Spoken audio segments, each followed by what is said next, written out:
Israel ও Lebanon সীমান্তে কামানের গর্জন কি থামতে চলেছে? ডোনাল্ড ট্রাম্পের একটা ফোন কি মধ্যপ্রাচ্যের সমস্ত পরিস্থিতিকে উল্টে দিল? একদিকে যখন ডোনাল্ড ট্রাম্প দাবি করছেন যে ইসরায়েল এবং লেবানন নিজেদের মধ্যে সংঘর্ষ বিরতি চুক্তিতে রাজি হয়েছে, ঠিক তখনই হিজবুল্লাহ বা লেবাননের পক্ষ থেকে বলা হচ্ছে এই সংঘর্ষ বিরতি চুক্তি একটি ধোঁকা। ডোনাল্ড ট্রাম্প ফের সগর্বে ঘোষণা করেছেন যে ইরান নাকি তাদের নিউক্লিয়ার ডাস্ট অর্থাৎ পারমাণবিক যে এনরিচড করা উপাদান তা আমেরিকার হাতে তুলে দিতে রাজি হয়েছে। এই ঘোষণার পর ইসরায়েলের পক্ষ থেকে লেবাননের উপর ফের বিধ্বংসী হামলা করা হলো, যা লেবাননের এই মুহূর্তে সব থেকে বড় ধাক্কা বলে মনে করা হচ্ছে। মধ্যপ্রাচ্যে দিনভর এমন কিছু ঘটনা ঘটলো যা সকলের জানা উচিত। আমি ধাপে ধাপে প্রত্যেকটি ঘটনা আপনাদের সামনে নিয়ে আসব এবং আপনাদেরকে বোঝানোর চেষ্টা করব এই মুহূর্তে জিওপলিটিক্যাল সিচুয়েশন ক্রমাগত খারাপের জায়গায় যাচ্ছে। অন্তত এই ঘটনাগুলো সাজালে আপনারা নিজেরাও বুঝতে পারবেন যে যুদ্ধ বিরতি হওয়ার কোনো সম্ভাবনা আপাতত আজকের দিনে দাঁড়িয়ে দেখা যাচ্ছে না। কি হলো কালকে দিনভর আমি নিঃসন্দেহে এই ভিডিওতে আলোচনা করব। তবে তার আগে ছোট্ট একটা অনুরোধ, এই ভিডিওতে যারা দেখছেন তারা একটুখানি কমেন্ট করবেন ধারাবাহিকভাবে আমাদের ভিডিও, তাহলে আপনাদের ফিডে পৌঁছে যাবে। এবং চ্যানেলটিকে ভালো লাগলে একটু সাবস্ক্রাইব করবেন এবং বেল আইকনটি ক্লিক করবেন। কালকে একজন কমেন্ট করেছিলেন যে আমি কমেন্টে রিপ্লাই দিই না, কিন্তু আমি সব কমেন্ট ব্যক্তিগতভাবে দেখার চেষ্টা করি। আমার সবসময় রিপ্লাই দেওয়াটা হয়তো হয়ে ওঠে না, কিন্তু এটা নয় যে আমি আপনাদের কমেন্টকে অগ্রাহ্য করি। অত্যন্ত গুরুত্ব সহকারে দেখি এবং অনেকে আমার ভুল ত্রুটিকে শুধরে দেওয়ার চেষ্টা করেন, আমি সেটাকেও শুধরে নেওয়ার চেষ্টা করি প্রতিটি কমেন্ট মানে বিশ্লেষণ করে এবং দেখে। ফলে একটু কমেন্ট করবেন, তাহলে ইউটিউব আমাদের ভিডিও আপনাদের টাইম লাইন অবধি পৌঁছে দেবে ধারাবাহিকভাবে। যাই হোক, এবার আসল কথায় ফিরি। কালকে ডোনাল্ড ট্রাম্প একটি ঘোষণা করে ফেলেন হঠাৎ করেই। তিনি বলেন ইসরায়েল এবং লেবানন নাকি 10 দিনের জন্য যুদ্ধবিরতিতে রাজি হয়েছে। ট্রাম্প পরিষ্কার জানিয়েছেন যে লেবাননের প্রেসিডেন্ট এবং ইসরায়েলের প্রধানমন্ত্রী নেতানয়াহুর সঙ্গে তিনি ফোনে কথা বলেন এবং তারা দুজনেই 10 দিনের জন্য আপাতত সংঘর্ষ বিরতিতে রাজি হয়েছেন। আর এখানে উঠে যায় আরো একটি প্রশ্ন, যে 10 দিন কেন? সিজ ফায়ার কি কখনো 10 দিনের জন্য হতে পারে? বা 10 দিনে এমন কি হবে যা এই সংঘর্ষ বিরতি চুক্তি মানে আলটিমেটলি রক্ষা করতে পারবে দুই দেশ?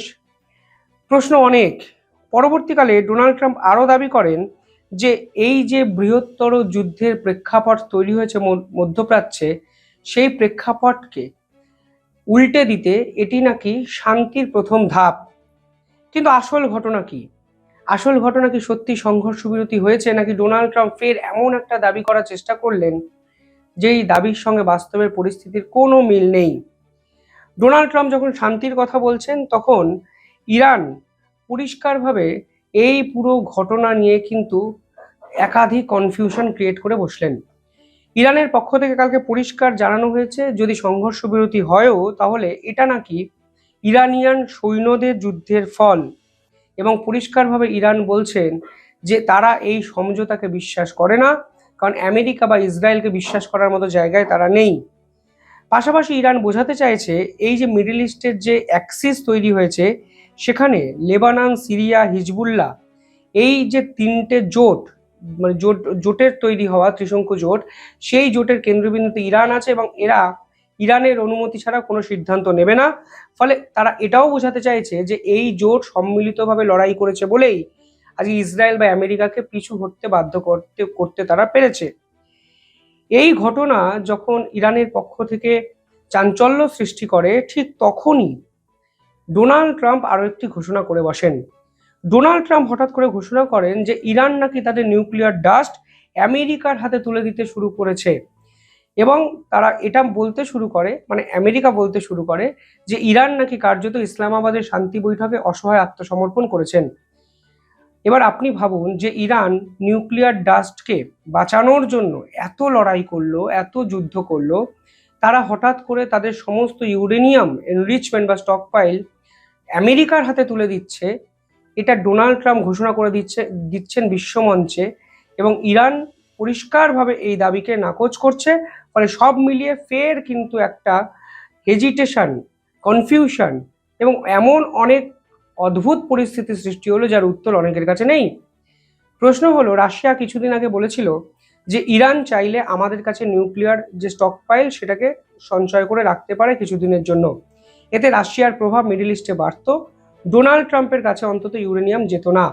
কিন্তু ডোনাল্ড ট্রাম্প বলছেন যে ইরান নাকি এগ্রি করেছে এই নিউক্লিয়ার স্টকপাইল বা পারমাণবিক যে এনরিচ করা যে উপাদান ডাস্ট সেটা আমেরিকার হাতে তুলে দিতে। এবার এই প্রেক্ষাপটে দাঁড়িয়ে ইরান পরিষ্কার বলছে যে এই মুহূর্তে আমরা কোনোভাবেই এই দাবিকে সমর্থন করি না। উল্টে একটা বিষয় স্পষ্ট হয়ে যাচ্ছে যে এই পুরো ঘটনায় এমন কিছু বিষয় লুকিয়ে রাখা হয়েছে যা গোটা বিশ্বকে জানতে দেওয়া হচ্ছে না। নয় আমেরিকা ঠিক বলছে, নয় ইরান ঠিক বলছে, মাঝামাঝি তো কিছু হতে পারে না। নয় ডোনাল্ড ট্রাম্পের দাবি ঠিক, নয় মিথ্যা। ইরান পরিষ্কার বলছে আমরা কখনোই নিউক্লিয়ার ডাস্ট আমেরিকার হাতে তুলে দেব না। এই কনফিউশন যখন তৈরি হচ্ছে গোটা বিশ্ব জুড়ে, ঠিক তখনই লেবাননের উপর বিধ্বংসী হামলা করে বসলো ইসরায়েল। অর্থাৎ আপনি ধাপে ধাপে ঘটনাটা সাজান। এই ভিডিওর প্রথমেই আমি বলেছি যে ডোনাল্ড ট্রাম্প দাবি করেছেন ইসরায়েল এবং লেবাননের মধ্যে সংঘর্ষ বিরতি চুক্তি হয়েছে 10 দিনের জন্য। সেই চুক্তি নিয়ে একাধিক প্রশ্ন উঠেছে। ইরান পাল্টা এই চুক্তিকে ইরানের যে বিজয় সেটাকে ঘোষণা করে দিয়েছে। ইরানের এই ঘোষণার পরই ইসরায়েল 30 মিনিটের মধ্যে 8টি বিধ্বংসী হামলা লেবাননে চালায়, যা কিন্তু মারাত্মক একটা সিজফায়ার ভায়োলেশন বলে লেবাননের পক্ষ থেকে জানানো হয়েছে। যে তথ্য সামনে এসেছে সেখানে বলা হচ্ছে ইসরায়েল লেবাননের অত্যন্ত গুরুত্বপূর্ণ ক্রিটিক্যাল ইনফ্রাস্ট্রাকচার কাইসমিয়া ব্রিজ, যে ব্রিজ আসলে লিটানি রিভারের সঙ্গে সংযোগ স্থাপন করত, সেই ব্রিজকে তারা ধ্বংস করে দিয়েছে। এই লিটানি রিভার হলো লেবাননের দক্ষিণ অংশে অবস্থিত একটি নদী, যার উপরের দিকে অংশকে বলা হয় উত্তর লেবানন। ইসরায়েল চায় এই যে হিজবুল্লাদের অস্তিত্ব যা লেবাননের দক্ষিণ অংশে অর্থাৎ লিটানি রিভারের নিচের দিকে আছে, সেই হিজবুল্লারা যেন লিটানি রিভার ক্রস করে উপরের দিকে চলে যায়, তাহলে ইসরায়েলের উত্তর অংশ শান্তিভাবে বা শান্তিপূর্ণভাবে বাঁচতে পারবে। আর এই ব্রিজটাকেই কালকে ইসরায়েলের পক্ষ থেকে সম্পূর্ণ ধ্বংস করে দেওয়া হয়েছে। ফলে যে সংঘর্ষ বিরতির ঘোষণা আমেরিকার পক্ষ থেকে এসছে, সেই সংঘর্ষ বিরতি ভেঙে চুরমার করে দিল ইসরায়েল।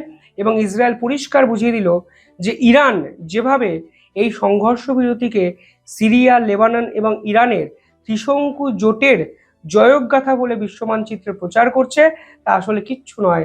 ইসরায়েল থামেনি, ইসরায়েলের সেনারা থামতে পারবে না, এবং নেতানিয়াহু কোনো অবস্থাতেই কোনো আগ্রাসন এই অবস্থায় বন্ধ করতে রাজি নন। অর্থাৎ যে যুদ্ধ বিরতি হওয়ার ঘোষণা এই ভিডিওর শুরুতে ডোনাল্ড ট্রাম্প করেছিলেন বলে আমি আপনাদেরকে বলেছিলাম, আজকের দিনে দাঁড়িয়ে এসে দেখা যাচ্ছে কোনো সংঘর্ষ বিরতির কোনো রেশ মধ্যপ্রাচ্যে কিন্তু পড়েনি। ইম্পর্টেন্ট বিষয় হলো লেবাননকে এবার কি কনসিকুয়েন্সেস ফেস করতে হবে, কারণ আপনি দেখুন ইসরায়েলকে থামানো কার্যত অসম্ভব হয়ে যাচ্ছে। ইসরায়েল থামবে না বুঝিয়ে দিয়েছে।